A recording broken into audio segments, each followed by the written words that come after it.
سلام و درود خدمت همه همراهان عزیزم.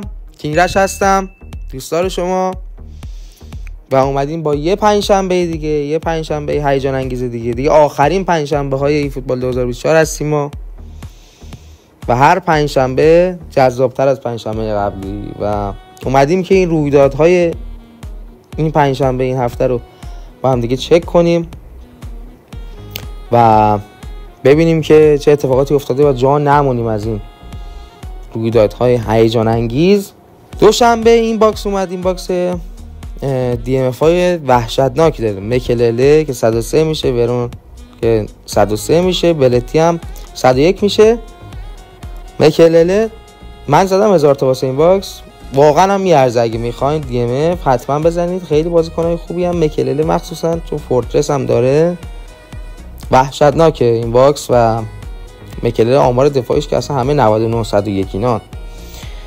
قبل هر چیز اخبار ای فوتبال 25 که اومده گفته شده که یه باکسی خواهد اومد که شما میتونید با تمدیدی هایی که دارید اینجا، من مثلا 103 تا 10 روزه دارم، 2 تا 60 روزه، میتونید با اینا باکس های شانس های رایگانی بگیرید برای یک باکس 100 تایی اپیک و هایلایت.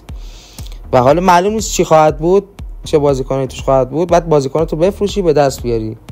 اون بازیکن هر 6 تا 10 تا یه شانس رایگان، هر یه دونه 60 تایی هم یه شانس رایگان به شما میده و یه اتفاق خیلی خوبیه. و این فوتبال هم اعلام کرده که کنامی هم اعلام کرده یه سورپرایز خیلی بزرگیه واسه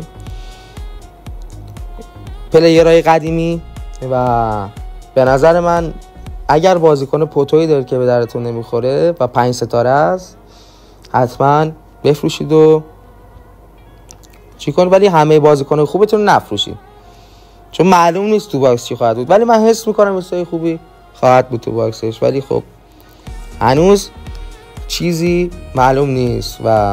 ولی خب یک خبر خیلی خوبیه این که حداقل یه اپیکی یه چیزی به ما خواهد داد و حداقل یکی دو تا بازیکن خیلی خوبم تو باکس خواهد بود. حالا با توجه مثلا به تعدادی که مثلا من دارم میتونم تقریبا 20 تا 22 تا مثلا شانس رایگان داشته باشم برای اون باکس. و بریم اتفاقات پنجشنبه. اول ایونت های آفلاین. یه انگلیش کلاب اومده که شانس رایگان سامر ترانسفر یا همون نقل و انتقالات تابستونی قسمت دومش رو بهتون میده. و منچستر یونایتد اف سی که من رفتمش اسکورز میده، یک شانس رایگان از باکس اسکورز سوپر اپیک میده که در ادامه با این باکس هم آشنا خواهیم شد. باکس خفنی و سورپرایز خفنیه که این فوتبال به ما داده و این اروپیان کلاب هم که فکر کنم قبلا بوده، اصلا از قبل بوده، نه دیگه همین دوتا ایونت آفلاین که به بازی اضافه شده. خب بریم ایونت های آنلاین ببینیم چه خبره. این چالش ایونت اومده که بهتون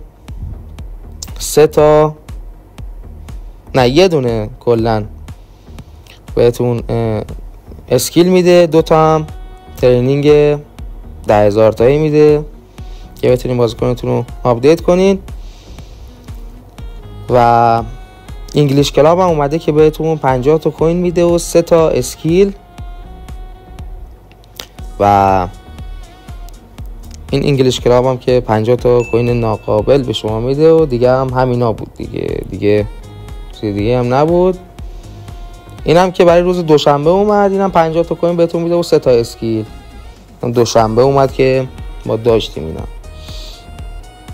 در کل 100 تا کوین بهتون هر هفته میده دیگه. این فوتبال و دست و دلبازیاش به به. خب بریم سراغ باکس هایی که اومده. باکس اسکولز 50 تایی اومده. من ببینید بچه ها، من خودم اسکولز نسخه انگلیسیشو دارم، سوپر بکیشو 103 میشه. خیلی اسکولز بازیکن خوبیه و اگه هافک ندارید حتما برای این باکس بزنید. شوت زن، دفاعدار، پاسور، سانتور، اصلا همه چی هست این بازیکن و حتما اگه نیازش داریم بگیرین. حالا اون هایلایتاش زیاد شاو و اریکسون اینا من نگاه کردم زیاد جالب نبودن، ولی